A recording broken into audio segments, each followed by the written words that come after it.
ऊपर है और 24,836 के लेवल्स पर इस समय निफ्टी ट्रेड करता हुआ 25 पॉइंट का इजाफा। निफ्टी बैंक भी इस समय कोशिश तो कर ही रहा है कि फिर अपनी चाल को बेहतर करे। यहाँ पर इस समय जो ट्रेड है वो आपकी स्क्रीन पर आ रहा है 2 पॉइंट ऊपर। मिड कैप इंडेक्स काफ़ी ऊपर नीचे घुमा है, कभी 100 पॉइंट ऊपर था, 200 पॉइंट फिसला, फिर रिकवरी आई, अब फ्लैट है, 4 पॉइंट का इजाफा, लेकिन तीनों इंडाइसेस हल्के से पॉजिटिव में हैं। एडवांस डिक्लाइन रेशियो की तस्वीर देखेंगे तो ये नेक टू नेक है, 1:1 के आसपास का मामला चल रहा है। कंट्रीब्यूटर्स आपकी स्क्रीन पर लेकर आते हैं। इस वॉलेटिलिटी में देखिए दिग्गजों पर ही फोकस रहेगा। रिलायंस इंडस्ट्रीज आज भाग ले रहा है, तेजी में उसका साथ है। आईसीआईसीआई बैंक ने सपोर्ट दिया है निफ्टी बैंक को। टाटा मोटर्स और बजाज ऑटो, इनफैक्ट आज के दिन ऑटो सेगमेंट में हमने देखा है खरीदारी लौटी है। लेकिन Infosys, HDFC bank, Tech Mahindra और टाइटन, ये कुछ स्टॉक्स हैं जहां पर कुछ कुछ बिकवाली का दबाव बना हुआ है। तो ये फिलहाल आपके लिए मार्केट की वर्तमान स्थिति। अब इस तरह के माहौल में ट्रेड क्या लेना है, कितनी तेजी, कितनी मंदी, कितनी पोजीशन हेज हो, ये जानना जरूरी है। हमारे जानकारों के कल तक के रिटर्न्स पहले आपकी स्क्रीन पर आ जाएंगे। बहुत ही बढ़िया प्ले उभर कर आया है इस हफ्ते में। देखिए ब्रिजेश ने लगभग 20% की कमाई की है, अरुण ने 11% के रिटर्न्स बनाए हैं, सोनी ने भी करीब 7-7.25% तक की कमाई कर ली है। अब सवाल ये है कि आज के लिए कंसिडरिंग शाम को अमेरिका में जैक्सन होल वायोमिंग में जो हर साल एक बैठक होती है दुनिया भर के सेंट्रल बैंकर्स की, उसमें जेरोम पावल यानी कि उनका स्पीच होगा।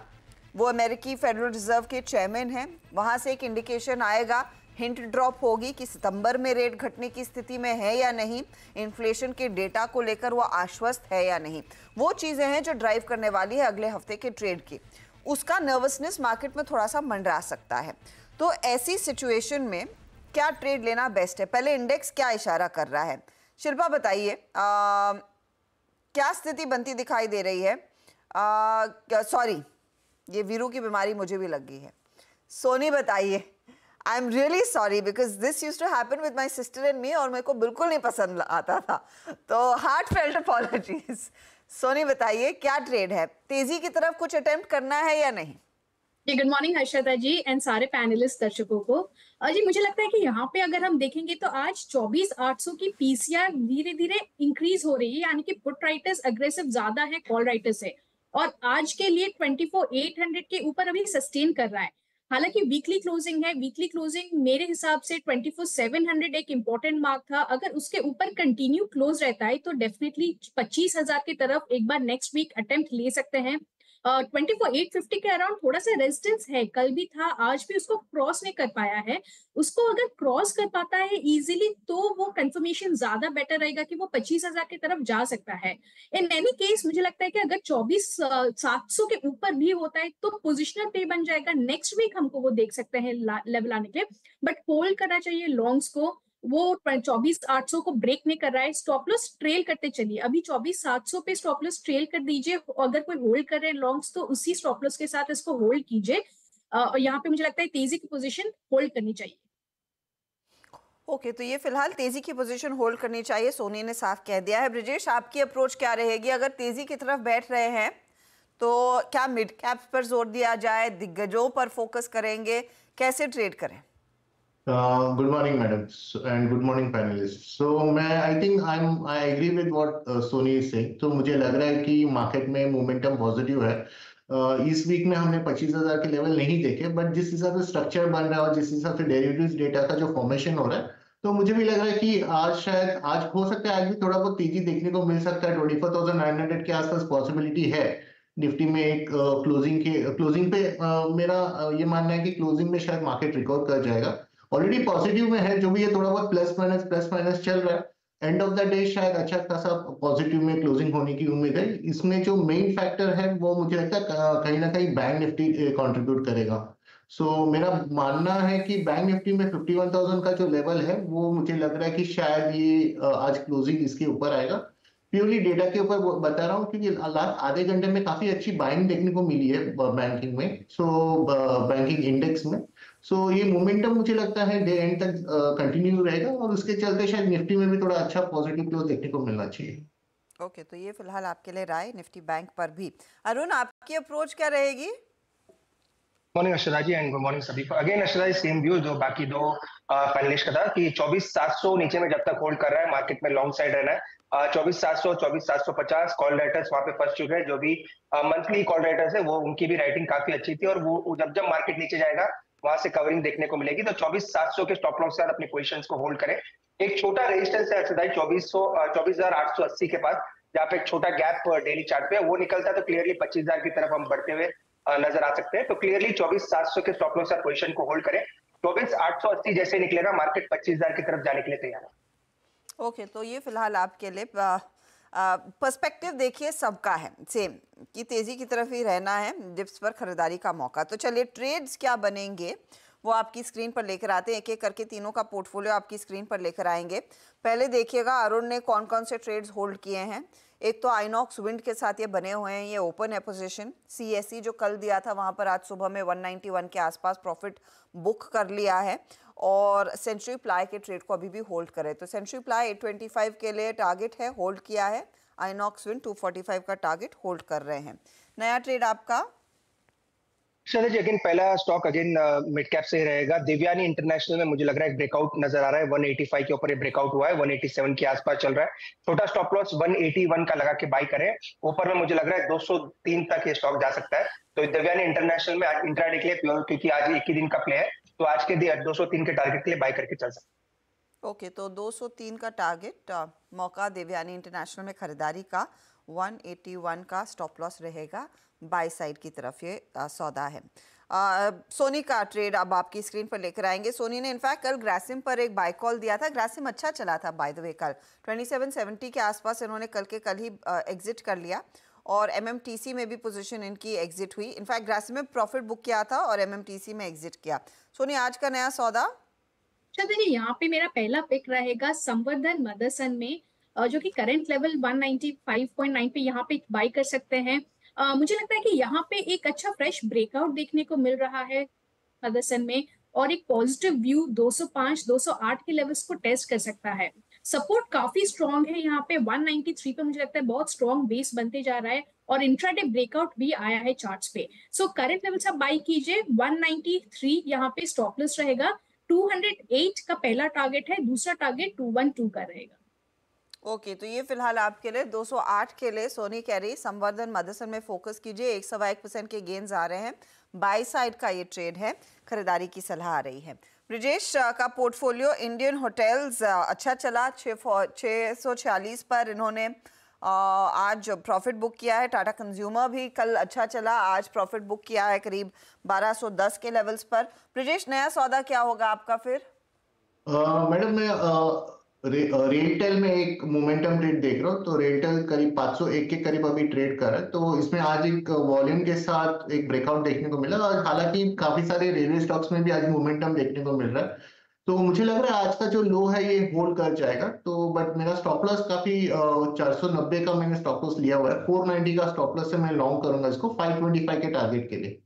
525 के टारगेट के लिए, तो ये इनफैक्ट आप कह रहे हैं कि 525 फिर कुछ दिन लगाएगा राइट पहुंचने में, या फिर आज उस डायरेक्शन में बढ़ेगा? आज एक या दो या 3 दिन का नजरिया है, तो मुझे लगता है ज्यादा लंबा नहीं रहना पड़ेगा, बट उसमें हमको ये प्रॉफिट मिलना चाहिए।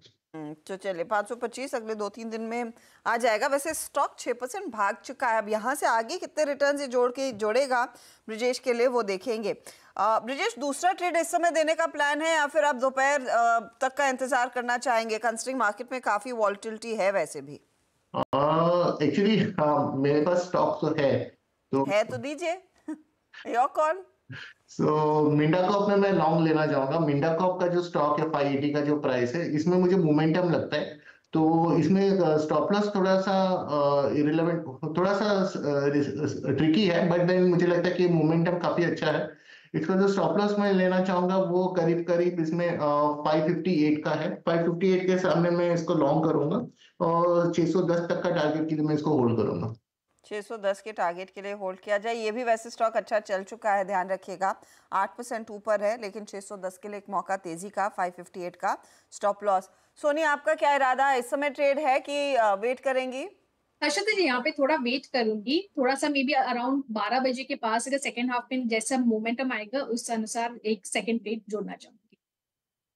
करेंगे, आगे नया ट्रेड आएगा। चले लेंगे एक ब्रेक के बाद हर रोज की तरह कॉर्पोरेट स्कैन और ऑल कार्गो लॉजिस्टिक्स के मैनेजमेंट से होगी बातचीत आगे।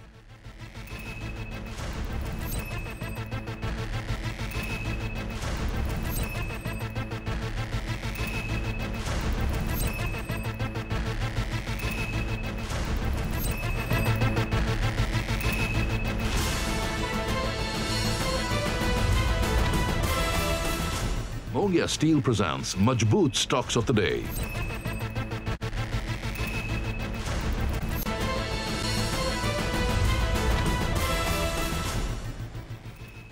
हम देख रहे हैं खिलाड़ी नंबर 1। फटाफट से कॉर्पोरेट स्कैन में ऑल कार्गो लॉजिस्टिक्स की बात करते हैं। इनफैक्ट कंपनी का मैनेजमेंट हमारे साथ जुड़ गया है।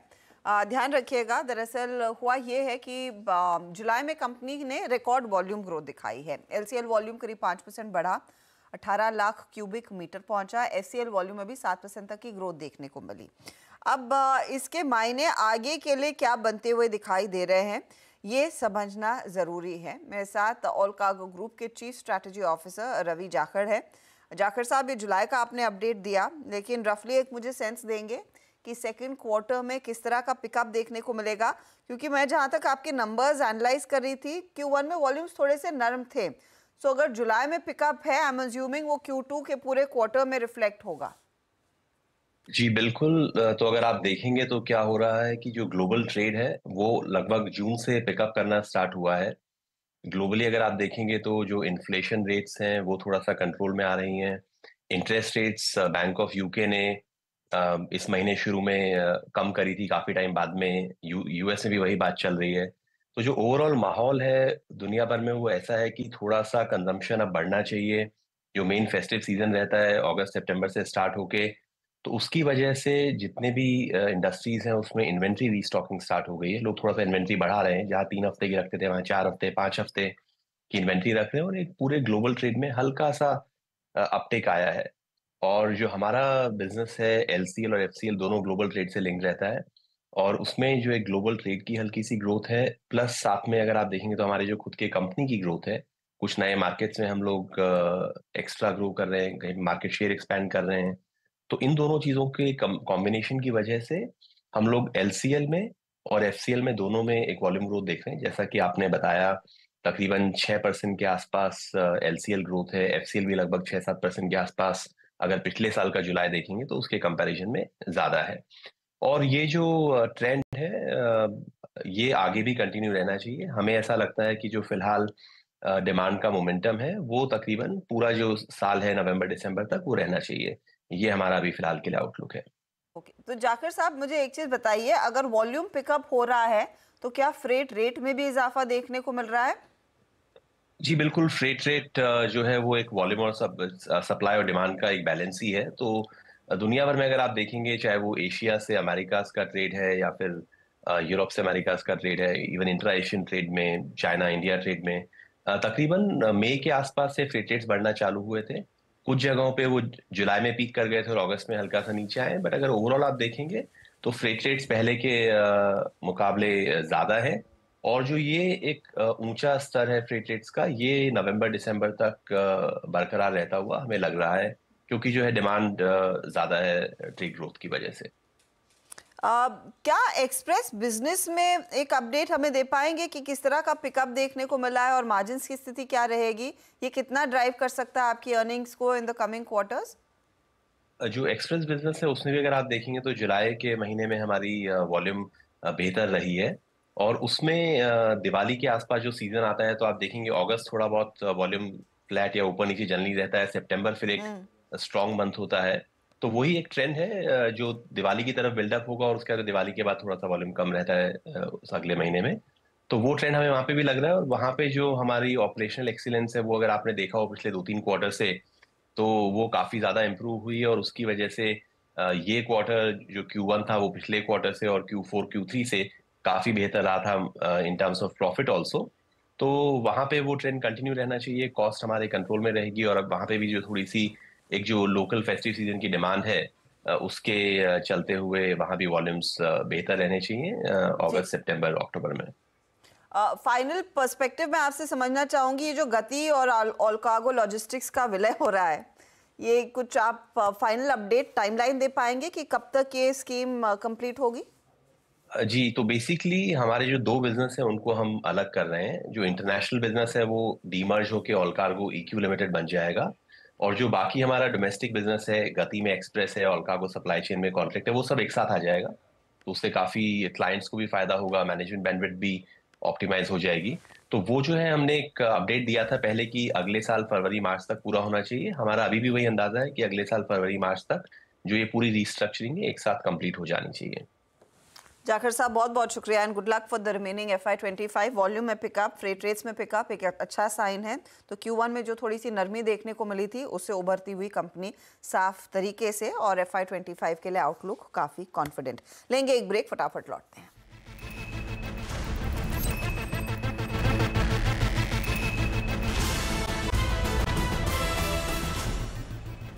आप देखिए खिलाड़ी नंबर 1 फटाफट से रैप करेंगे। हमारे जानकारों ने जो ट्रेड्स आपके सामने रखे हैं, सोनी ने एक जगह खाली रखी है, एक ही ट्रेड के साथ जारी। संवर्धन मदसन 208 टारगेट, 193 स्टॉप लॉस।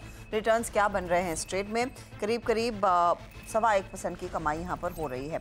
अगला पोर्टफोलियो ब्रिजेश का, रेल टेल इन्होंने जोड़ा, 525 target, 490 stop loss. Minda Corp 610 target, 558 का स्टॉप लॉस है।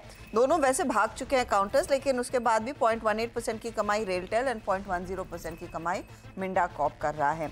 अरुण ने 2 ट्रेड्स कैरी किए, एक नया जुड़ा। जो नया है वो देवयानी इंटरनेशनल है, 203 टारगेट है, 181 stop loss. Century Ply 825 target और आइनॉक्स विन 245 के टारगेट के लिए कैरी कर रहे हैं। यहाँ पर मैक्सिमम रिटर्न्स गार्नर करने वाला काउंटर इनका आइनॉक्स विन साबित हुआ है, 1% की कमाई वहाँ पर। चलिए ओवरऑल रिटर्न्स और मुनाफे का मीटर किस तरफ इंच कर रहा है वो आपके सामने। ब्रिजेश अब 21% के रिटर्न्स पर होल्ड कर रहे हैं। सोनी 8.5% के रिटर्न्स के साथ आगे चल रही है दूसरे स्थान पर, और 7% की कमाई हो रही है अरुण की। यह आपके लिए ताज़ा तस्वीर। आज दोपहर 3:20 पर मार्केट बंद होने से ठीक पहले हम बात करेंगे इस हफ्ते के विजेता से, जो खिलाड़ी नंबर 1 का खिताब जीतेगा। Good luck to all 3 of you, और समय निकालने के लिए बहुत बहुत शुक्रिया। चले लेंगे एक ब्रेक, आगे ध्यान कमोडिटी मार्केट की एक्शन पर।